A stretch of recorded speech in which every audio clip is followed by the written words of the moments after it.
আসসালামু আলাইকুম। কেমন আছেন আপনারা সবাই? আশা করি অনেক ভালো আছেন। আজ আমি করলা ভাজি করব, যেটা তিতে হবে না।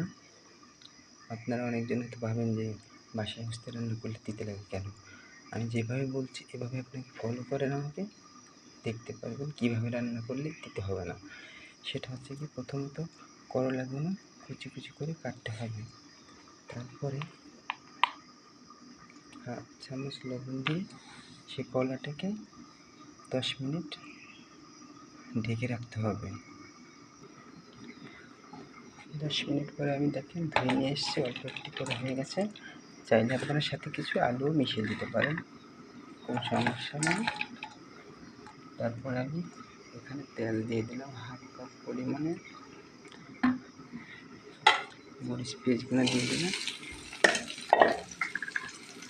সাথে আমি এটাও দিয়ে দিলাম একসঙ্গে করে।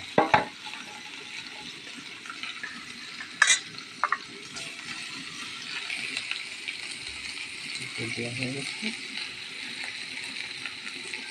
একটু হলুদ দিলাম, আমার বাসায় কিছু চিংড়ি মাছ ছিল সেটা আমি একসঙ্গে দিয়ে দিলাম।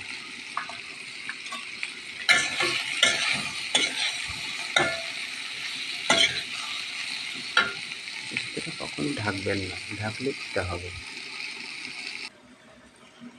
কিছুক্ষণ পরে আমার সরিষা ভাজিটা হয়ে গেছে। দেখুন কত সুন্দর কালার আসছে। আপনারা চাইলে এভাবে ভাজি করে খেতে পারেন, এটা কখনো দিতে হবে না। আমি যেভাবে আপনাদের বললাম রান্না করার রেসিপিটা, এভাবেই রান্না করবেন। কিছু চিংড়ি মাছ দিয়েছিলাম, যার জন্য এটা অনেক বেশি সুস্বাদু হয়েছে। আপনি চাইলে ঘরে এটা ভাজি করে কিংবা রান্না করে খেতে পারেন। গাইস, আপনারা সবাই অনেক ভালো থাকবেন। রাখি, আল্লাহ হাফেজ।